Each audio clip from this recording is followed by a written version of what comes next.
want to fend for myself, and I want to build people up for them to fend for themselves. Hey, everybody. Welcome back to the Free Like Me podcast. I'm Clark Fredericks, your host. Guests come on, speak their truth, and walk out of the studio free like me. If you would, I humbly ask you to hit the subscribe button, hit the like button, leave a comment. There's all these analytics that will help this podcast grow on YouTube. So please share it if you find it helpful or interesting. And my book, Scarred, coming out July 29th, is up on Amazon, Barnes & Noble, anywhere you can buy a book. It's ready to go. Go pre-order it. If you're interested in being a guest or coming on the Free Like Me podcast to speak your truth, just reach out to me privately or through my website, freelike-me.com. And this week, I met this gentleman at a sex crimes conference where I spoke, and we became friends, and he's going to share his life's tale of the journey he's been on. So let's get to it. Mr. Ilyas Mohamed, welcome to the show. Thank you, Clark. Appreciate you, brother. You sent me your book, Overseer, and it highlighted the journey you've been on, you know, from childhood to where you're at now. And, you know, I'm always interested in learning and growing about different communities, different races, different religions. You converted to Islam. You know, that's why the book has M.G. Robinson on here. And, Yes. and then now you're Ilyas Mohamed. And you grew up in a black community in New Jersey and decided at some point you wanted to become a police officer. And you were vilified for wanting to do that.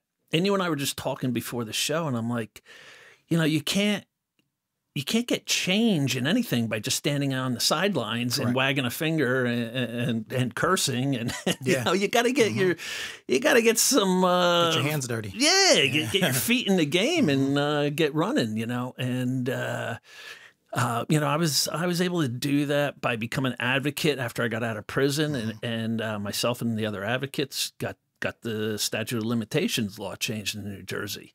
And we couldn't do that by just, you know, going on social media and screaming about the old law. We had to get in there and do something about it. And so that, you know, that's what you did by wanting to become a police officer. So take me back, you know, to when you were younger, where you grew up, and the thought process, you know, why you wanted to become a detective. All right. Well, I grew up in Elizabeth, New Jersey. Okay. Like you said, it was mostly a black neighborhood, but there were sections of the city. There was a Peterstown section, aka the Burg, where the Italians stayed. A section where Haitians guys stayed. But for the most part, the city was kind of united. You know, when I was a kid, I was born in '73, so you know, born definitely into poverty. You know, neither one of my parents worked. They both dealt with serious substance abuse issues. Okay. My mother with drugs, my father with alcohol. And my father was 17, he graduates high school, Linden High School, was an outstanding student athlete, outstanding. Everyone thought that he was going to go right to college. He surprised the entire family and said, you know what, I'm going to the Marines. He goes into the Marines at 17, 18, I think it is. He's in Vietnam. You know, he was in recon. He won a Purple Heart for saving the lives of members of his unit. But when he came back, something that my grandmother said to me once, and I put it in the book. She said that her son left whatever year it was, and she said the guy who came back was not him. Right. You know, so he was changed. You hear that so often, like those guys in Vietnam. And I think that he really turned to the alcohol to cope. You know, and then he was very abusive, you know, to us, to my mother, you know, big family, 6 kids, 2 girls, 4 boys. And, you know, we had to live through this, you know, trying to sleep at night, hear my dad beat my mother, having the cops come to my house all the time. So initially as a kid, you know, I dealt with a lot of crime-related trauma, but I didn't think of becoming a cop when I was young. when I was young. I was on a totally different path. Now they're coming into your household. Your father's beating your mom. Are you looking at them as saviors or as bad guys? Or No. Did you have a view of them back then? Definitely not, because you know what? The domestic violence laws were different back then. You know, like, and I can say that from experience because I'm in law enforcement. I used to be a patrol cop where I would respond to 10 to 15 domestic violence calls a day. Wow. You know, if we show up and there's a sign of physical injury, that's an arrest. You know, that guy's coming with us or that girl's coming with us.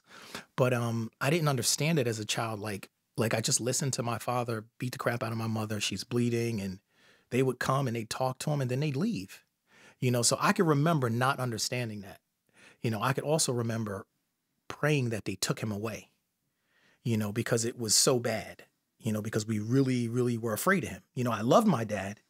You know, he brought us up with discipline, but loved him and feared him at the same time. Right. So I definitely looked at the cops kind of with the side eye because I really wanted them to take him away, and I didn't understand why they wouldn't.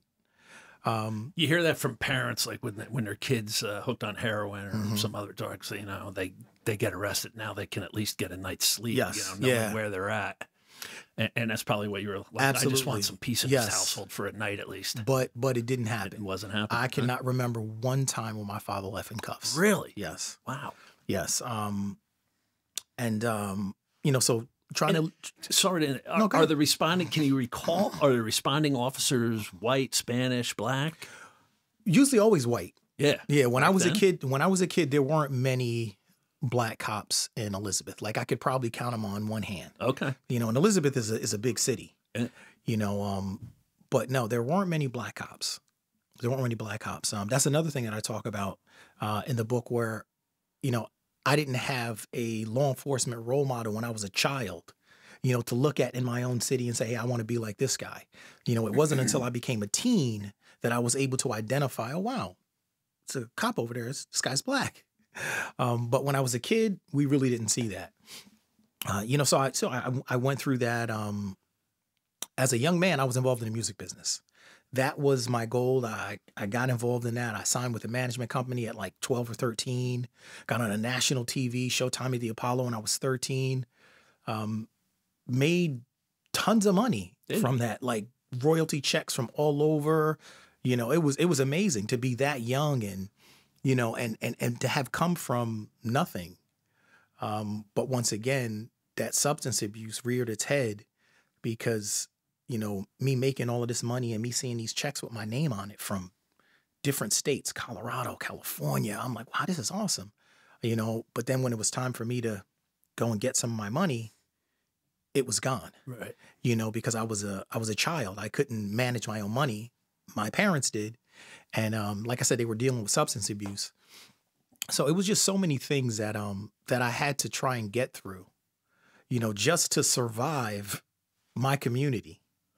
You know, and I was able to do that with the help of a lot of great positive people that weren't cops, people that, you know, mainly the guy who managed me in music was this guy named Mohamed Ismail. He saw something in me. You know, he said that there's something special about this kid.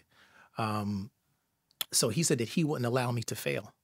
You know, and it seemed like fate, like just when I was ready to do something stupid, you know, because you're living in the inner city. A lot of your friends do dumb stuff, whether it be sell drugs. You know, I'm going to rob this guy. I'm going to steal it seems like whenever I was ready to do something bad, this guy would pop up. Hey, what are you doing? I'm like, what are you doing here? You know, like as if it was fate. Yeah. You know, so, but to answer the question, what made me decide to become a police officer is the trauma that my family dealt with when I was a young adult. Two of my brothers were murdered. One brother was murdered by a cop in Maryland. What happened with that situation? He was, my brother, we were all born and raised here in Jersey. He got married, moved to Maryland. He was living in, I think, Hyattsville or Laurel at the time. Married to a beautiful woman. They had two beautiful young kids. He started a shirt company, a clothing company, where he would come to Elizabeth on the weekend and sell these shirts. So he was there doing business all weekend. Him and I had breakfast. And he was about to leave on Sunday, and he was dead tired. I never forget it, Clark. And I was telling him, like, yo, man, just stay another day, man. Like, you're falling asleep at the table. He was like, no, my wife's ready. She's waiting for me. I got to get back home. So he goes back home, and I didn't know that the car that he was driving was his father-in-law's.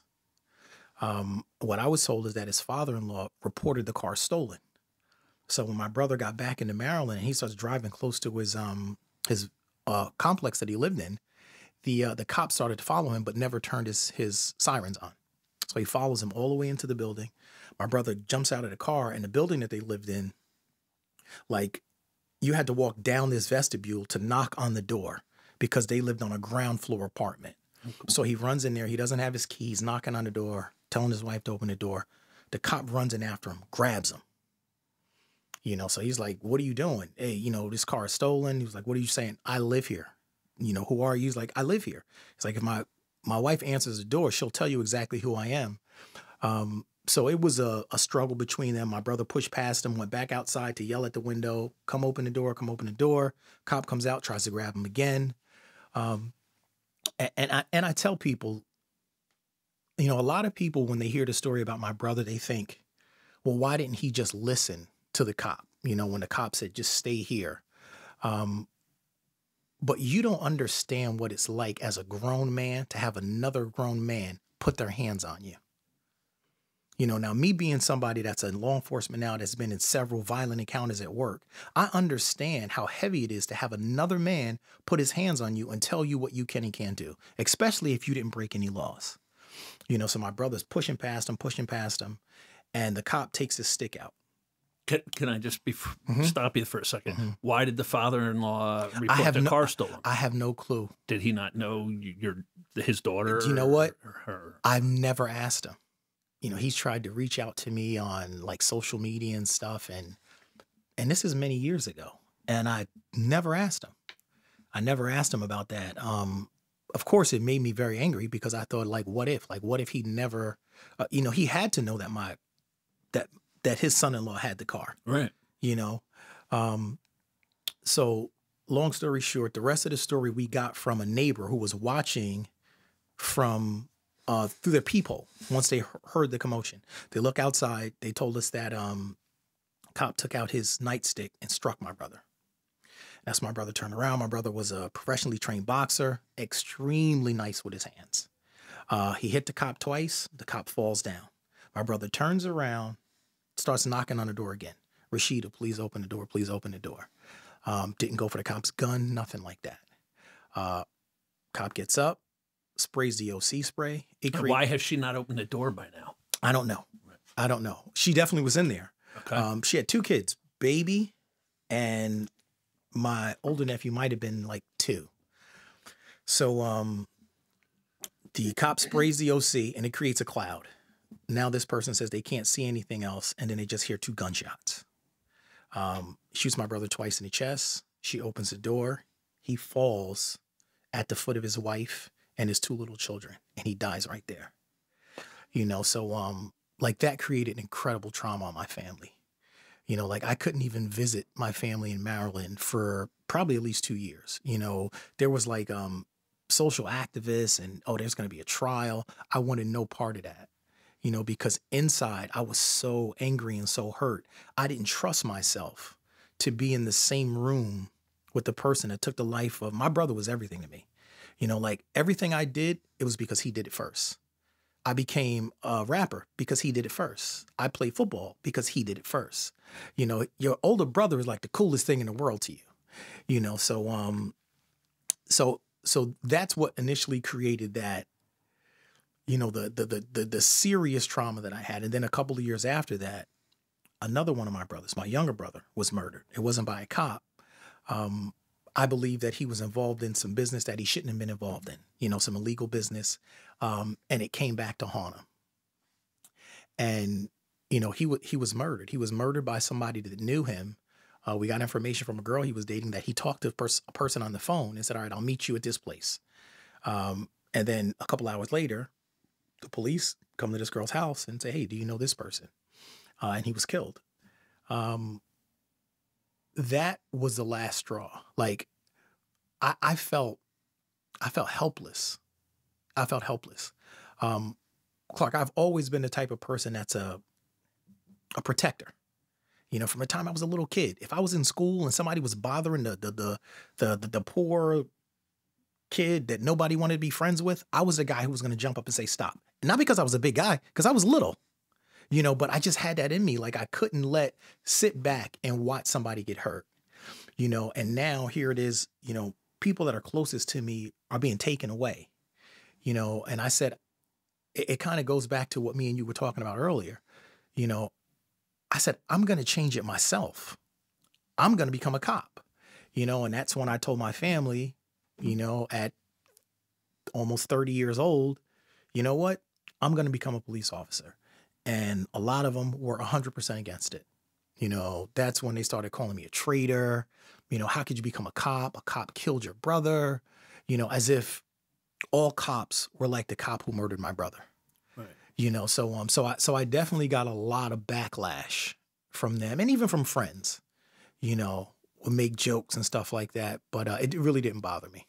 You know, there's been a couple big cases in the news over the last few years that get highlighted, and then every cop, you know, is vilified. Absolutely. You know, defund the police. Like, I want people to go to prison in Newark, New Jersey, where I was, and spend a day in there with some of the guys in there and be like, this is what you want these guys out outside, in your community, just free to do whatever. You know, there's people with mental illness and people are just plain evil. Yes. And you need cops. Absolutely. You know, it was difficult for me, you know, to try and make them understand.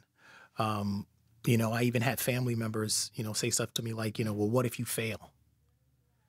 You know, what if you don't make it? You know, what if you don't like it? You know, kind of instead of saying, you know, I'm with you 100% behind you. I say all the time, you know, you gotta guard your inner circle, the 5 like closest people to you, because they're the ones that are going to influence you the most. And here, you know, your closest ones are naysaying. Yeah, it's tough, man. Yeah, and yet you stuck. You continued onward. I use that pain as fuel. Yes, I use it as fuel, man. Yep. You know, like it pushed me. It pushed me to work hard in the academy. When I had issues in the academy, you know, when I flunked out for one because I was a couple shots short in firearms. Well, all right. So let's go into that. Your first go through. Yes. You didn't make it. Yes. You know, just what your family members said. What if you don't make it? Absolutely. Did they come back to you? They probably did in their mind. Yeah, I knew it. I told them. 15 weeks in, I was attending Essex County Police Academy in Cedar Grove, New Jersey, which at the time was probably the hardest physical police academy to go through. Like the beating that they put you through physically was top notch. I was in amazing shape, you know, but when it came to firearms, you know, now it's time to qualify, you know, so we go through the first round, you know, I don't qualify, and it was like, all right, here's your last shot. So, you know, I go up, you know, I'm extremely nervous. I'm like, wow, this is pressure. You know, like you asked me before, you know, was I nervous when we came on here? No, but that day, absolutely. You know, I'm thinking everything rides on this.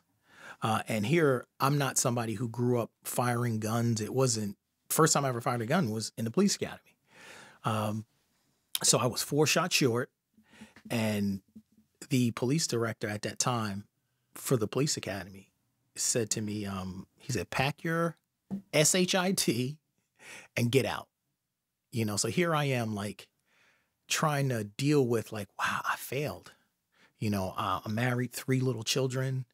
I walked away from a county job where I was doing pretty good, you know, making more money than I was making as a cop those first few years. And I'm like, wow, I may not even have a job, you know, so it was very emotional, you know, like there was no, you know, hey, try again next time. It was harsh. It was like, get out.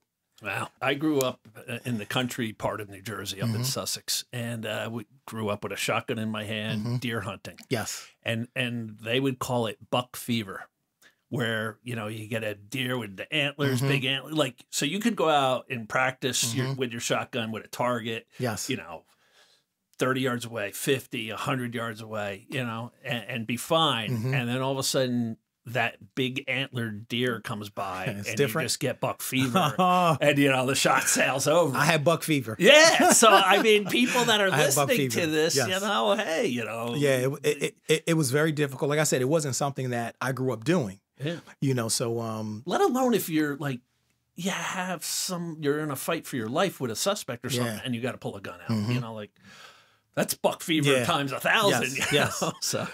So yeah, continue on. So I didn't make it through, and you know, so I'm trying to get my emotions together because all of those thoughts are coming to me now. You know, the people that said, "What if you fail?" That were close family members. You know, I'm like, how am I going to face my family? And you know, I'm trying to get my stuff together and leave. And one of the academy drill instructors, she was a captain. Her name was Captain Apicelli. I never forget her. She was from Essex County Sheriff's Department. She came up to me. She said, "I'm so sorry." She said, "Did you get a chance to say goodbye to your fellow recruits?" Now, this is 15 weeks in. 15 weeks in, you're like brothers and sisters in the police academy. And I said, "No, the director told me to get my stuff and go." She said, "With all due respect, F him. F him. You stay right here." So you walked into the classroom. They were getting instruction. And so the teacher walks out, whoever was teaching whatever block of instruction, and she's in there for a couple of minutes. And then she comes out to me and she says, "Okay, you can go in and say goodbye." And I go to walk in a room, and I never forget it. Every time I tell this story, I get goosebumps because as soon as my foot stepped over that threshold, anytime when you're in the police academy, anytime an officer comes in the room, you have to scream out, "Attention on deck," and everyone has to snap to attention. But we only do that for esteemed law enforcement personnel. I took one step into that room, and I heard the loudest cry ever. "Attention on deck," and everybody stood up and snapped to attention. And here I am trying not to cry, man.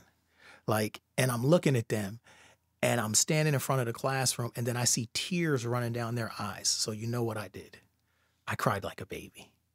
You know, cried like a baby. We hugged, you know, "Listen, you'll make it next time," you know, positive encouragement. That class even invited me to their awards dinner. Even though I wasn't a part of the class anymore, they was like, "You're still a part of this class. You're going to come," you know, so it was rough. It was rough. Even the drive back to the police department, because I figured, you know, I'm done. I don't have a job anymore. What's your thought process then? Like, all right, I tried, I failed, and I'm done? Or are you instantly like, I'm going to do it, or I'm going to do it again, or did that come later? What's your thought process? I didn't know, because I really thought that I was fired. I thought that when you fail, that they fire you. So I really thought that I didn't have a job. So I was thinking, like, how am I going to pay my mortgage? You know, how am I going to pay my bills?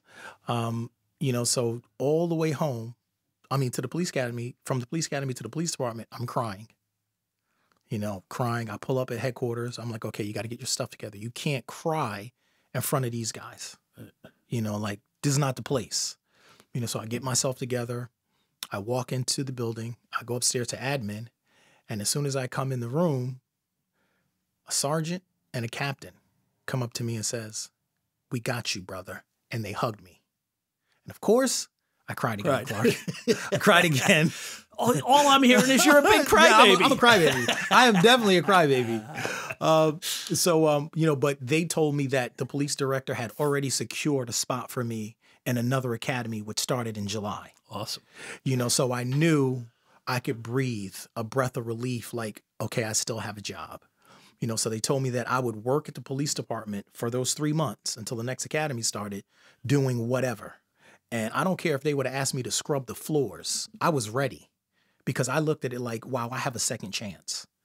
You know, I have a second chance. So when I tell you that I use that pain as like my fuel, when I went to that second academy at John Stamler in Scotch Plains, they literally had to tell me to slow down. They were like, "Dude, your heart's going to burst. Like, you are working too hard. You got it. You got it." And everything went great. Went great. Graduated at the top of my class. And I'm sure you had practiced with the handgun. Oh, absolutely. Absolutely. Over and over. And listen, and over. That's another reason why I love the city that I work in. You know, the city of Plainfield. They assigned 2 guys that would spend time with me on their off hours, not when they were getting paid. A guy named Jerry Plum, who's a lieutenant now, and a guy named Russ Godlick. These guys would take me to their houses to practice shooting, give me dry fire drills, all kind of hours and hours spent not making a dime, but helping me. This guy, Jerry, got me so good that before I went to the academy, when the police department was qualifying, because, you know, you have to qualify twice a year with your handgun, I would have to go to the range, clean up all of the brass, clean up the range, anything they wanted me to do. You know, so he heard some people joking like, oh, that's that kid who can't shoot. So he was like, all right, step up to the line with him, because he knew that I had been putting in practice. You know, I never forget, one of the guys on the line was a SWAT sniper, and we were doing speed shooting drills where you had to have your gun holstered and the target might have been 10 to 15 yards behind you. And then you'd have to turn and they'd call out 2 to the head, 2 to the chest, 1 to the head. And you'd have to do it, da-da-da, and then scan. And I had practiced with him so much that I was ready. So when I went back to Stamler, no issues whatsoever. You know, graduated, was able to give a speech, you know, at my graduation with my kids in the audience, you know, looking up at their dad like, wow, he's talking about persevering, and that's exactly what he did. Yeah, you know. So I'm sitting here with a smile on my face just because you're like, everything I post about you're living. You know, like you know, I tell you know, victims of abuse, like use that pain, that anger, that hurt. It doesn't have to be a negative. You can use it for fuel to accomplish what you want to become. You know, and you did that. Physically, they push you in the police academy. You know, if they see that you can comfortably run 1.5 miles, they want you to run 2 miles because they want to see what you do in pain, what you do under pressure. And I told people, I said, this may sound weird to some. I said, but when I was running, I would picture the guy who killed my brother running in front of me. So that way I would never stop, you know, so that's just the way that my mind worked it, you know, so it kind of motivated me to physically work even harder. When I graduated the police academy, man, I wish I could be back in that shape again. Best shape of my life. Best shape of my life. So you went from, just so people, you know, in case they didn't hear it, you went from failing out your first time in the academy to graduating at the top of your class. Yes, sir. From the bottom all the way to the top. Yes, sir. That's fantastic. Yes, sir. I love it. Yeah. All right, take me, you know, let's, how'd your career go? You know, now, not only are you a detective with Plainfield, but you're also, you know, you work for the ATF also. Yes. Is it a special, not a special agent, that's FBI, but what's a title for ATF? Well, actually, ATF is also special agents. Special agents? They're special agents, but my title is a task force officer. Task force officer for the ATF, on top of being, you know, a detective for Plainfield. And I asked you before the show how many other people in your department do dual jobs. And you're like, nobody. No. So that's, you know, that's a big deal. Yeah. But before we get to that point, you know, take me through some of your career and how you got to that point. You know, how long have you been in, you know, as an officer now? Next month, it'll be 18 years. 18 years. 18 years. And because of the fact that I came from a government job prior to, I entered the pension system with 11 years in already. So I could have retired 3 years ago.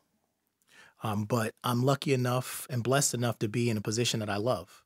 You know, I love the department I work for. The people in my unit, I absolutely love. I am not one of those guys that goes to work every day like, oh my God, I hate being here. Right. Like Clark, and this is no lie, I ride to work in the morning with a smile on my face. Awesome. You know, because I like what I do. But very early on, when you start in the municipal police department, you start as a patrol cop. You're in uniform. You know, your first 16, I think back then it was 16 weeks. You're in coach training, where you have one officer that's assigned to you. You have to be with him at all times. In the very beginning, you can't drive. You can't talk on the radio. You basically just have to watch him. You know, so I was lucky enough, number one, to get a great field training officer, a guy named Shane Lugo. I love this guy. You spend a lot of time with someone when you're a cop, when you're partners. And we found out very early on that we shared something in common, and it was pain. I had brothers that were murdered. He had a brother that he lost tragically. You know, when we found that out, our bond became even tighter. You know, so I was able to learn a lot about proactive policing and policing the right way from him.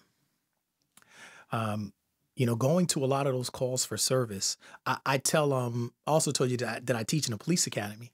And one of the things I tell the recruits, and this is every single class, is that we bring our reality to policing. Whatever your reality is from your childhood, from your young teen years, you bring that with you. My reality was pain and trauma, drug abuse, child abuse, it was a part of my life. So now I'm on the other side of it. Now those cops that I looked at with a side eye that didn't take my father away, I'm those guys now. One of the most memorable calls that we had as a patrol cop, we were called to, they said it was a domestic disturbance, a guy beating up his girlfriend or his wife. There was a language barrier. So they gave us the wrong address like 3 times. So we get to this one place, that's not it. Get to another place, that's not it. It probably was only maybe 2 minutes, but it felt like an eternity. So we finally get to this right address. We can hear on the other side of the door screaming, someone in distress.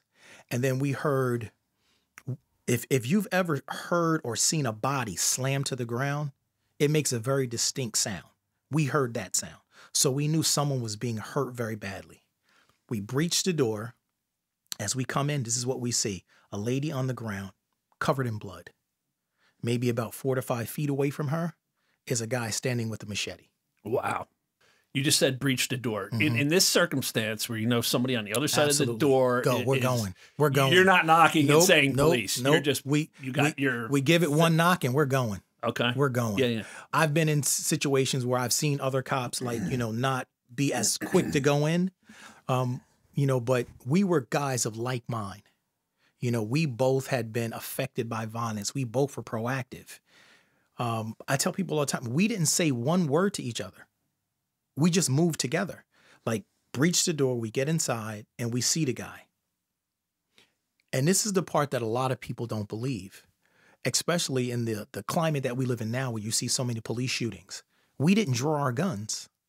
We did not say one word to one another, but we looked at this guy and we saw how far away he was. And we both felt that we were fast enough to get to this guy. So we rushed him. I mean, it was so fast, Clark, like, boom, we was on top of this guy. Took him down to the ground, cuffed him up, saved the day. It wasn't until once we get him in, now all the detectives come in and they got to process the scene, take pictures, all of that stuff. So we bring him to headquarters. He's getting processed, and I go outside and sit in a police car. I sat down, and it hit me. I was like, we just saved someone's life. Our actions saved this lady's life. Well, you saved 2 lives. Yeah. What did your training tell you to do when you get through that door and there's somebody with a machete? Most cops would have drawn their guns. I mean, even to this day now, like, I'm more trained now than I was then. Because throughout your career, if you're smart, you take advantage of in-service training. Like, I've had all kind of training, whether it's training on terrorism, training on how to investigate bombings, how to enter a room, all kind of tactical stuff. So now I would handle it a lot differently. Like, my gun probably would have been out, maybe even at the low ready as I talked to the guy. But I was so new that I did what my coach did. And I tell people, if he would have drew his gun, I would have drawn my gun. Because I was that new. Right. I was that new. I was lucky enough to be with a guy who was confident in his physical ability. He was in excellent condition. I think that, not to throw shade on anyone, but say if he was a big fat cop, it would have went differently. Right. Because a big fat cop would have realized, I can't get to that guy in time, and would have immediately taken his gun out. Say if it was someone who had never trained physically in some type of martial art or fighting ability where they had no confidence in themselves. The first thing that they go to is what? Their handgun. But I did what he did. But to answer your question, as far as training, you come into a room, somebody's got a machete, your gun's out. Right. Your gun's out. And you can definitely point it at them. It's called constructive authority. When you're pointing the gun at them and you're telling them, listen, drop it, drop it, drop it, and hoping that the person listens to you. And that you're not forced to use deadly force. Right. So, I mean, being young and maybe a little reckless there actually paid absolutely, off. Absolutely. Yeah, it could have been totally different. Yeah, but you see how I said, like, here I was, the kid years ago, watching this happen to my mother, and then now I'm the cop. Right. I'm the cop, that's helping this family. And after that, I've gone on. As sad as it is, the number of domestic violence calls that patrol cops go on in an urban city like Plainfield is a lot. Is alcohol or drugs the main cause? Alcohol has mental illness? Alcohol has a lot to do with it. Mental illness has a lot to do with it. But if I had to say one, it's definitely alcohol. Definitely alcohol. I remember one call that we went on where, and this, I'm a detective at this time, but it was once again, it's domestic violence. And the father had a machete and he was trying to use it on the mother. And they had little boys. I think it was maybe 3 or 4 boys. And one of the boys tried to defend his mother and put his hand up, and the father almost cut the kid's hand off. So we get the mother inside and everyone gives a statement telling us exactly what happened. We saved the mother for last. And by the time we talked to the mother, I think reality started to set in. And she was like, wow, this guy's my breadwinner. He's my breadwinner. I believe they were either from El Salvador or Guatemala, so she's probably thinking, wow, this guy's going to get sent back. So she kind of tried to recant her story, but it was definitely me carrying what had happened to me as a child into policing. And I really think that's what makes me a really good cop. That's what makes me a good cop. It has nothing to do with the fact that, that I'm smart. It has nothing to do with the fact that that I can shoot. It's about my connection with people. I know what it feels like to be afraid. I know what it feels like to be a victim. So now you put me in this position where I have to talk to somebody, just in the way that you talk to them. The tone of voice that you use, whether you touch them or not. I've seen cops talk to people and they seem so distant, or they seem so robotic. People don't react to that, and I really think that the fact that I went through all of that stuff as a kid, it really helped me to be the cop that I am. How about racism in the police force? When you came on, what was the percentage of white, Spanish, black? When I came on, it was definitely more black cops. It was more black cops. White was probably right underneath it, and then Hispanic. I never forget when I was about to start the academy and I was working at Union County government. I made my rounds to tell all my good friends, this is my last week. I'll be starting the police academy. And I stopped by the prosecutor's office, Union County prosecutor's office, and I spoke to a veteran detective who I had a ton of respect for. Before working for the prosecutor's office, he used to work in Plainfield. So I felt proud to tell him that I was starting and I was going to the department that he used to work for. This guy was white. He was an amazing person, one of the nicest people I've ever met in my life. And when I told him, he hugged me. He was very proud of me. And he said, I'm going to give you some advice. He said, stay away from the black-white stuff. Now, I didn't know what the heck he was talking about. I'd never policed in that city. I really had only been living in Plainfield because I grew up in Elizabeth. I had only been living in Plainfield for about 6 years, maybe, for the time that I got on the job. He said, stay away from the black-white stuff. And I really didn't understand what he meant. It wasn't until I graduated and I was on the job that I started to see what he was talking about. Now, are we talking amongst fellow officers, or are we talking amongst community members and yourselves? I think he meant amongst other officers. Yeah. And the reason I think that is because I had an opportunity after several years to talk to a lot of cops that worked in Plainfield years ago, way before I got on. And they told me about when the racial demographics were different, when it was a lot more white cops than black cops. And they told me how they were like just treated like dirt. Like they could do something simple that normally you would get a slap on the wrist. They would get suspended without pay. They had no real strong representation. They were openly skipped. Like if they came out number 2 on the sergeant's exam, they would openly skip them. Is this the white cops you're saying? Or No, the black cops. Okay. Now this is way before I got on. Yeah, yeah. So cops were telling me about this. And then so, now you fast forward to 2007. I graduate the academy, maybe around 2008, going into 2009. I'm walking down the hall in the police department, and 3 black supervisors pull me into a room. They say, hey, man, we want to talk to you. So they bring me in this classroom, close the door. I notice no one's in the classroom. So I'm like, okay, obviously whatever they want to talk to me about, they don't want anyone else to hear. And this is what they said to me. They said, hey, listen, we see that you graduated number 1 in your class, so you're pretty smart. And I was like, oh, thank you. They was like, listen, you're going to be eligible to take the sergeant's exam. You're going to study with us. And they were all supervisors. So initially I thought like, oh, wow, this is cool. This is an honor. But then the next word that they said told me it wasn't about me. Then they said, yeah, because you're smart, you're going to come out number 1 and top all of those white boys. So now I understood this is what that detective was talking about. He was talking about the competition between white and black. And I was keen enough to catch it. And I told him, I said, respectfully, I don't plan on taking the exam. That's not what I want to do at this point. I appreciate you guys, and I moved on. But that's when I realized what that old school detective was telling me about, the competition between black and white when it shouldn't be that way. Right. So there was, some separation. Right. Yeah, you and I were talking before the show, like politically, how there's such a divide in the country until something tragic happens, 9/11, the Boston Marathon bombing, then the country comes together for a brief time, and then it goes back to it goes back to each other. Yes. But, so yeah, that's like a microcosm in the police force of the society we live in. Absolutely. And I noticed it, but then as the years passed, the more kind of that racism or bias kind of stuck its head was as my career started to progress, because of the crime that affected my family, I think that made me extremely proactive.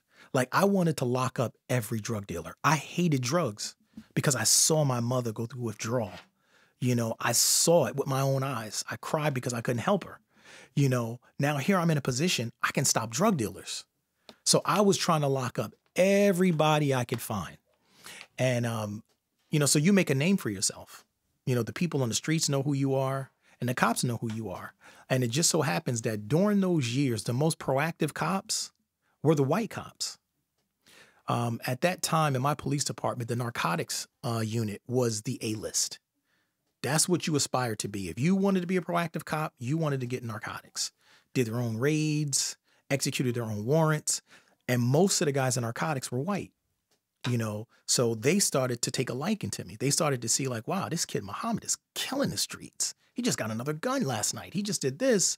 And then I noticed that some of the black officers began to not like me. And I know this for a fact because they told me. One of them said to me, you want to be like them.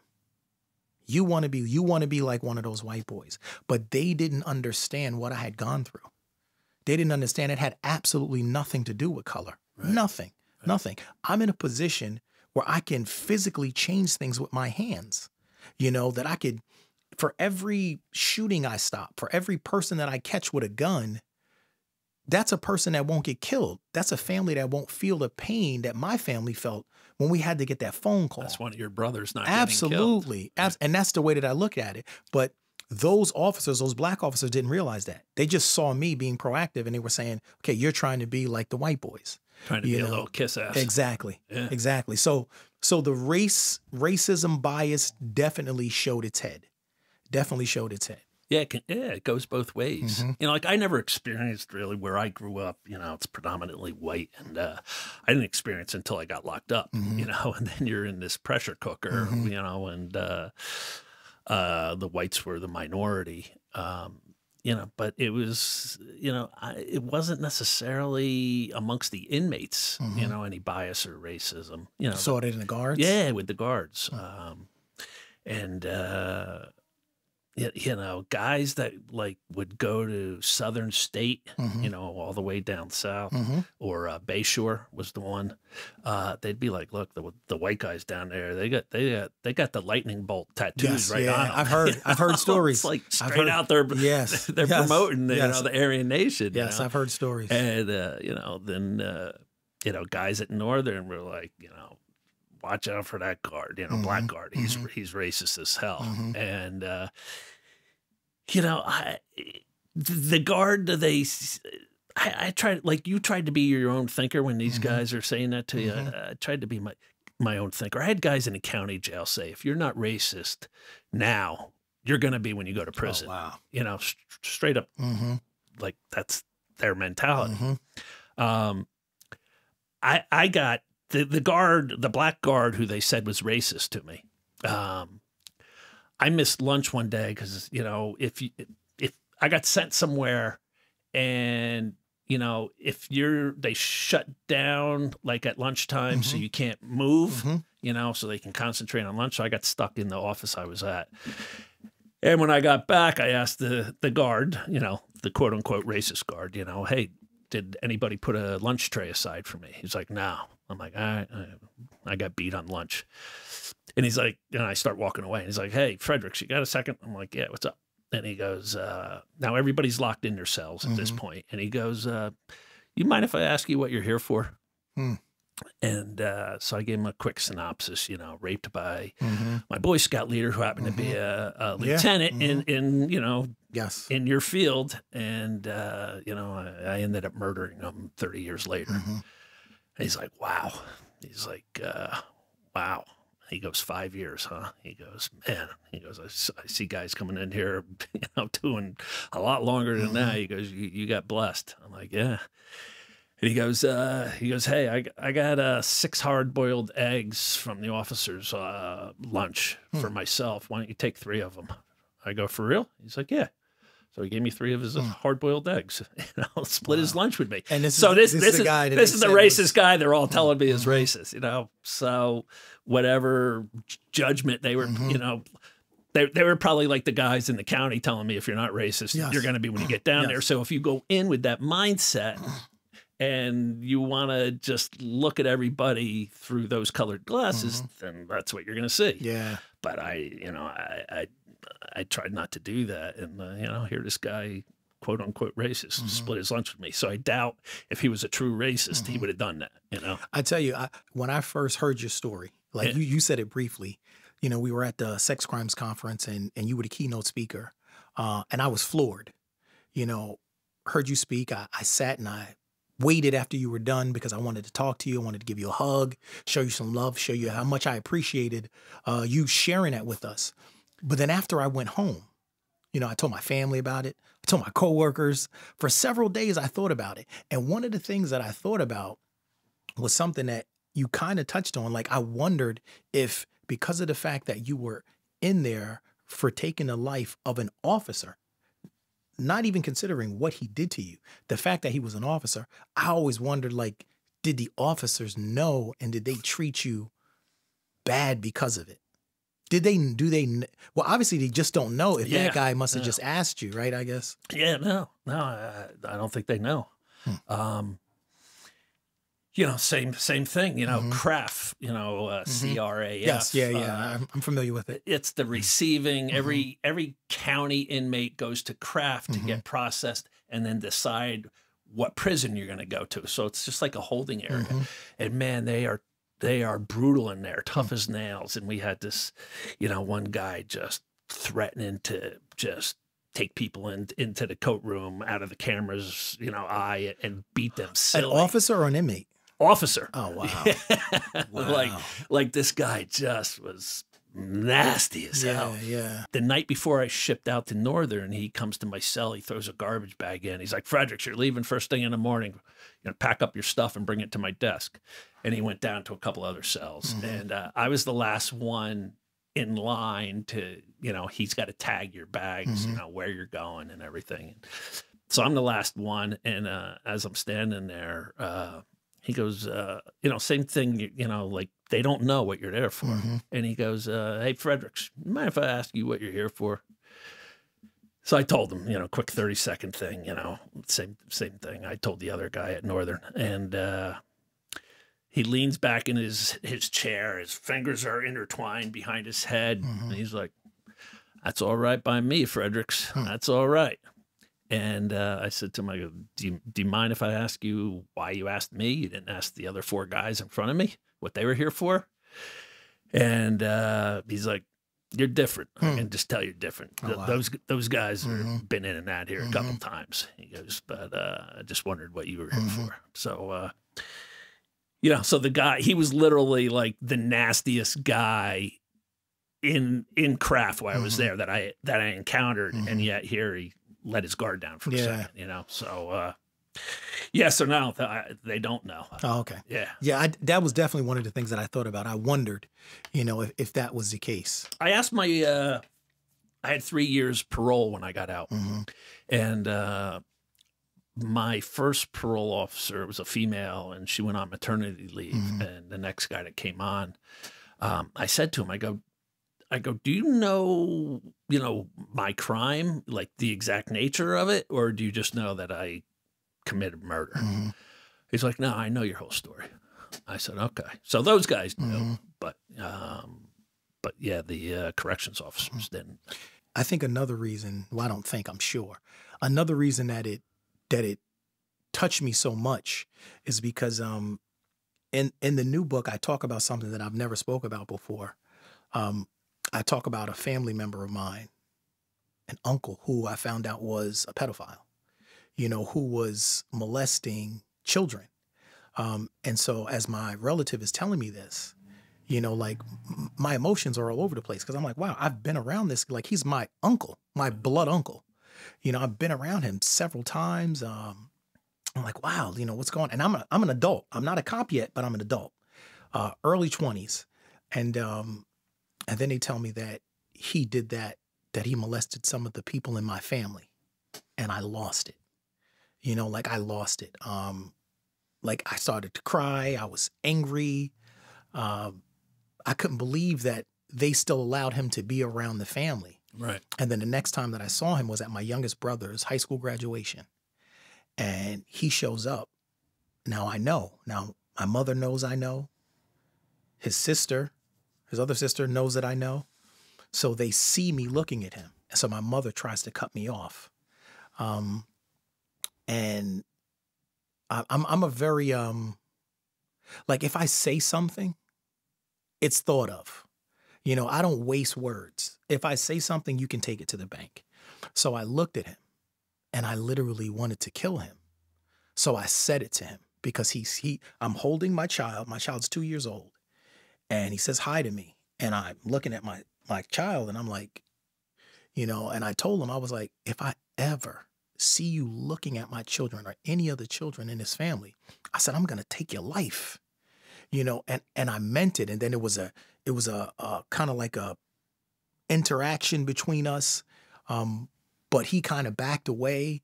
And then after that, for several years, I would see anytime I showed up somewhere and he was there, I was trying to make him uncomfortable. I was trying to make him do something so I could physically put a reason. Yeah.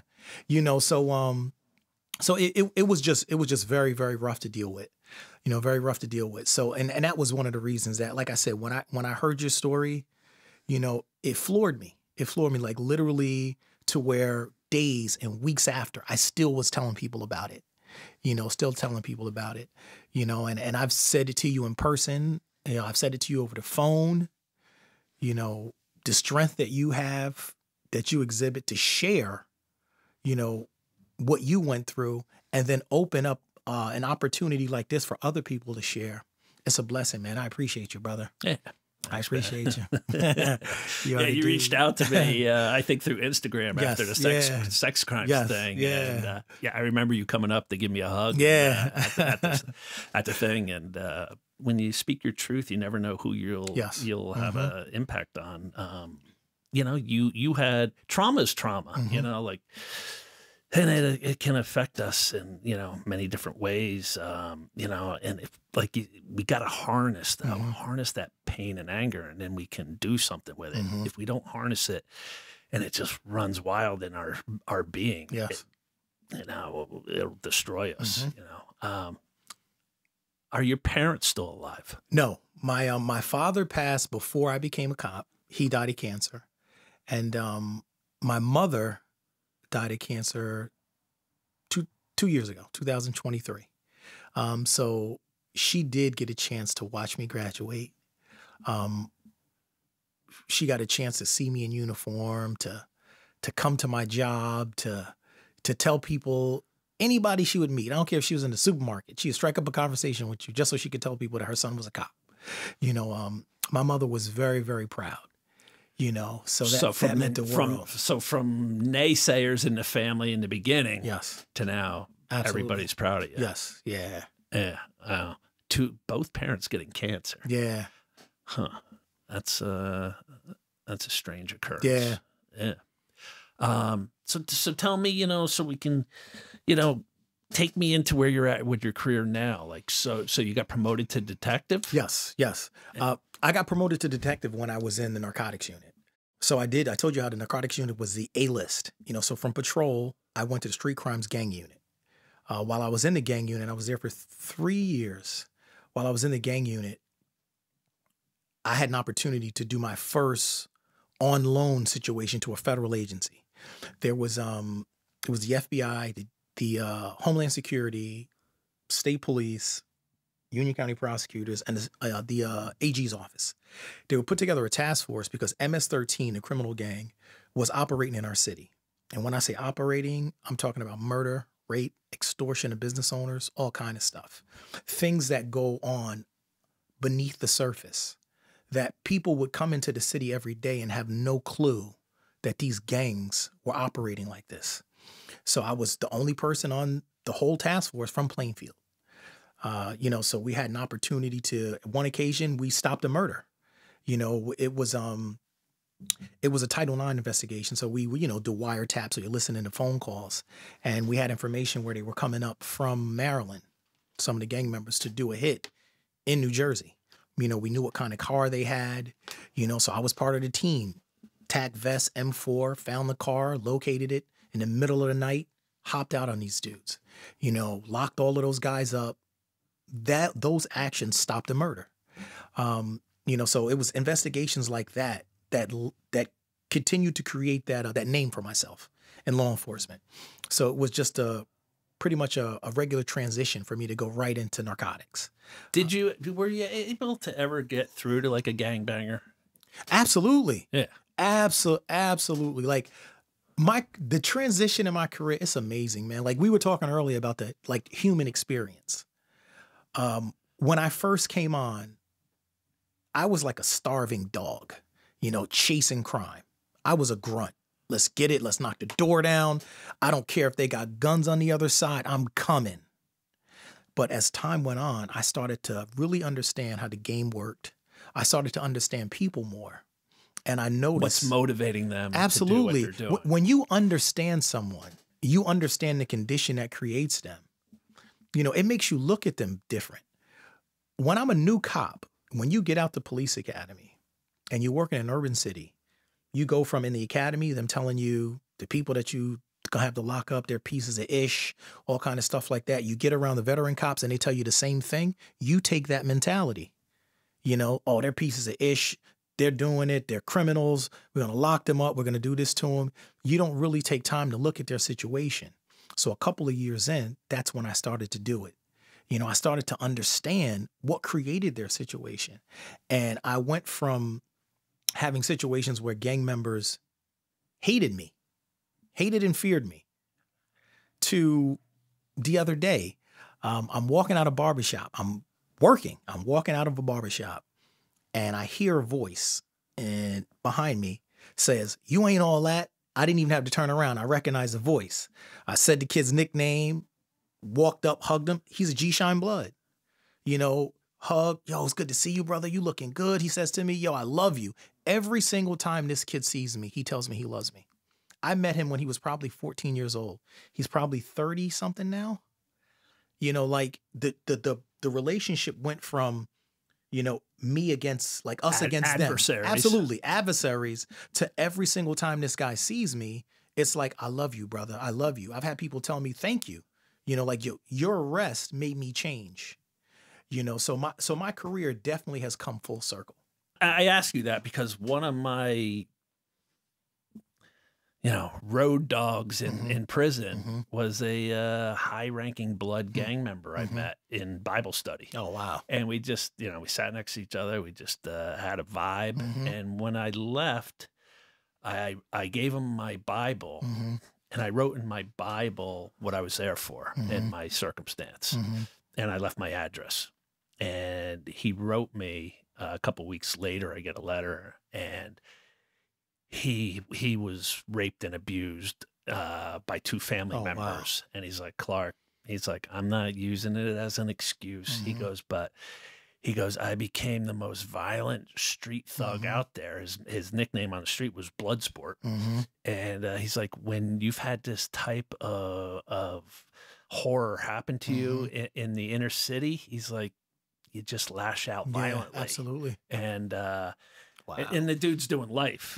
He sent me his paperwork. He had a 250-year sentence. Wow. Oh my gosh. But it made me just understand, that everybody's got a backstory. Yeah, he's a human. And I didn't, like a dirty gangbanger. I can't associate with you. I'm not there to be your judge. We're all in this pot together. Let's hear your story. I'll tell you mine. But I think early on in your career, that's the attitude that's taken by law enforcement. Like it's us against them. I talk about like there's a line in the sand that's drawn. And it makes cops hyper vigilant, thinking that everyone is a threat. Everyone isn't a threat, especially when you get a chance to know people, when you get a chance to know somebody, their family, where their father came from, even if he was a gang member, but you find out his story, and you get to know them. They look at you and you look at them totally different. And that's where I am in my career now. Right. Like, I'm cool with everybody. I'm cool with everybody. I don't have a problem with really bad guys not liking me. Like if you still a bad dude and you hurting people, if you're harming people, I don't have a problem with you not liking me. Because part of me wants you not to like me. Part of me wants you to remember the monster that you saw early on in my career.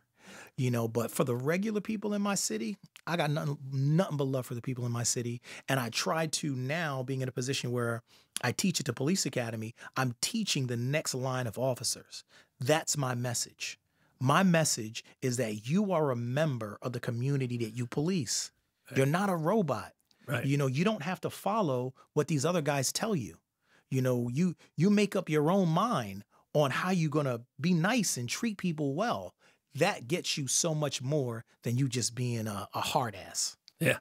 You would think the veteran guys, after having experienced so much crap for years, would be the biased ones. But it is the younger ones coming out all gung-ho. Howie Ryan, I shared this with you over the phone.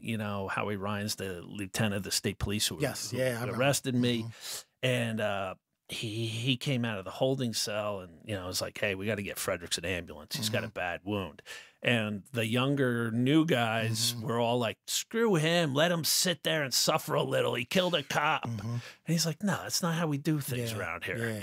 I tell you, the fortitude that it took from him to be able to do that, because that blue culture is very strong, man. A lot of people think that way. A lot of cops, it's like if you're arrested for something, you're the bad guy. We got no love for you, and especially because they felt like you had done something to a cop, not even considering what he had done to you. Right. But hats off to him, man, to be able to say that. Any regrets in your career, your life that stand out? Like, how long's this show, Clark?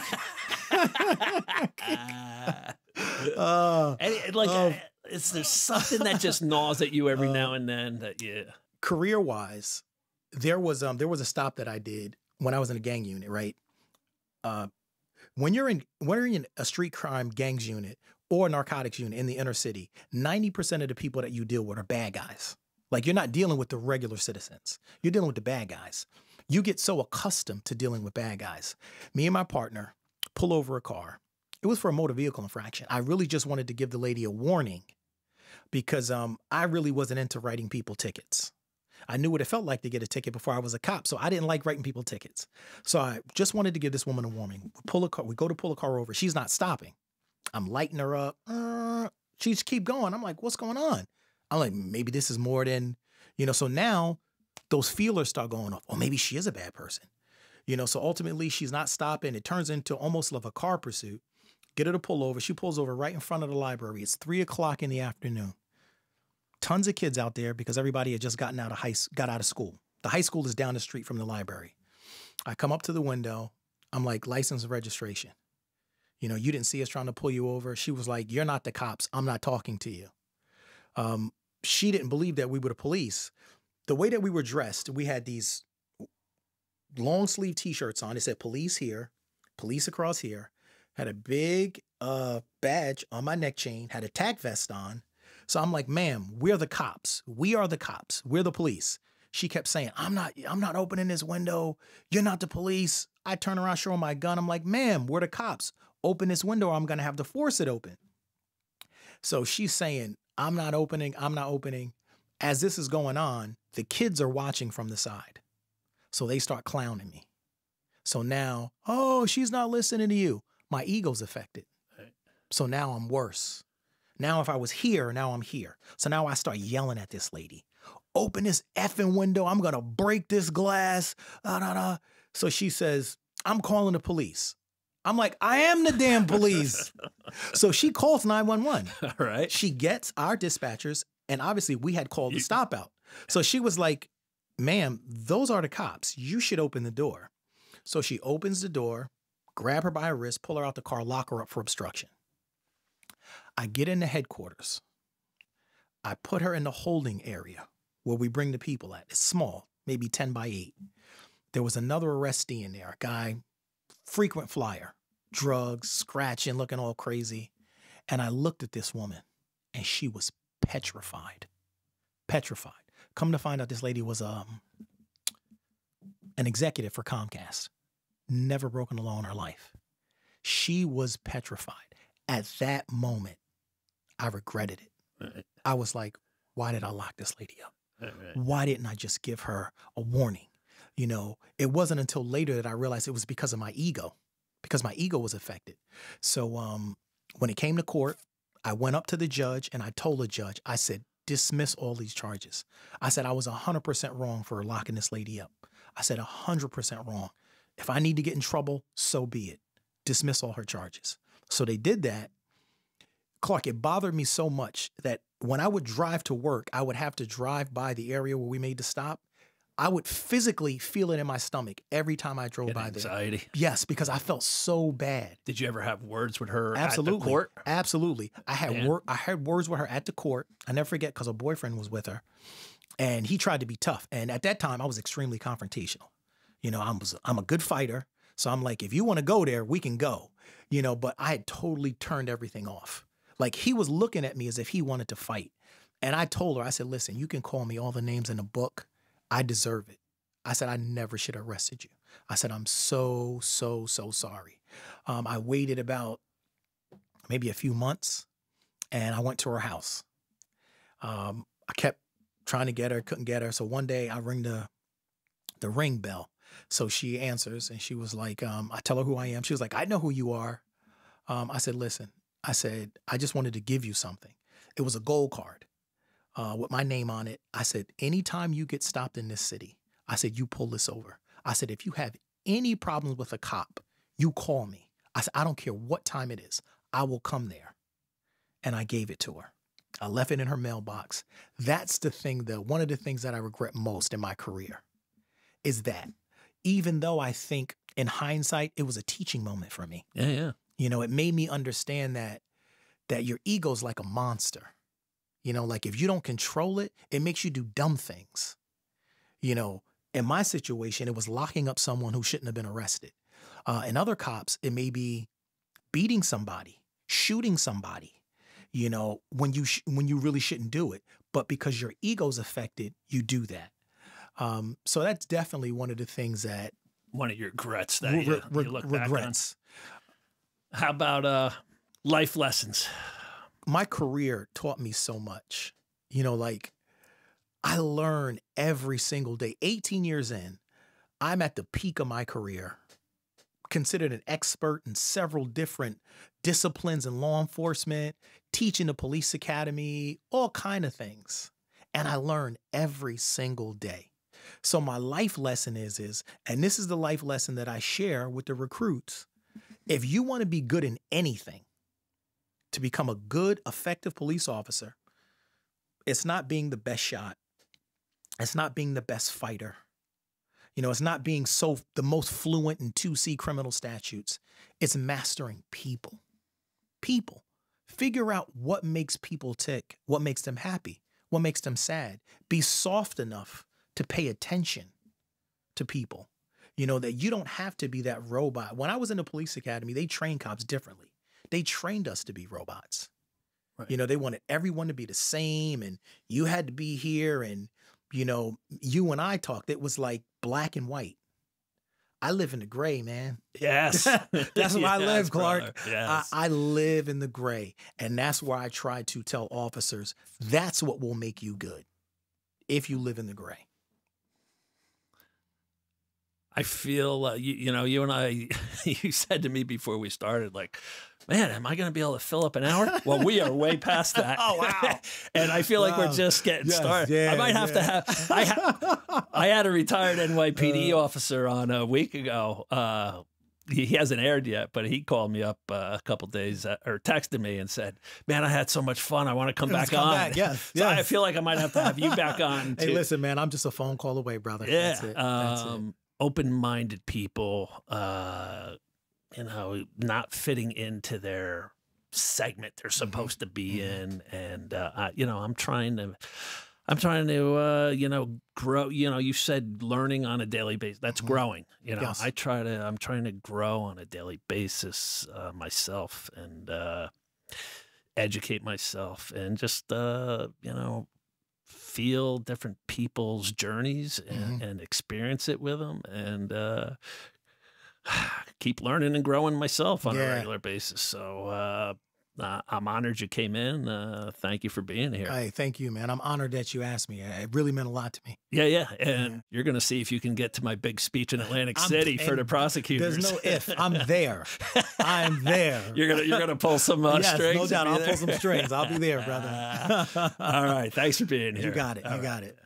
There you have it, everybody. Another edition of the Free Like Me podcast. Ilyas went from failing his first go around in the academy to graduating at the top of his class. So, man, failure is a teaching tool, a stepping stone, and don't let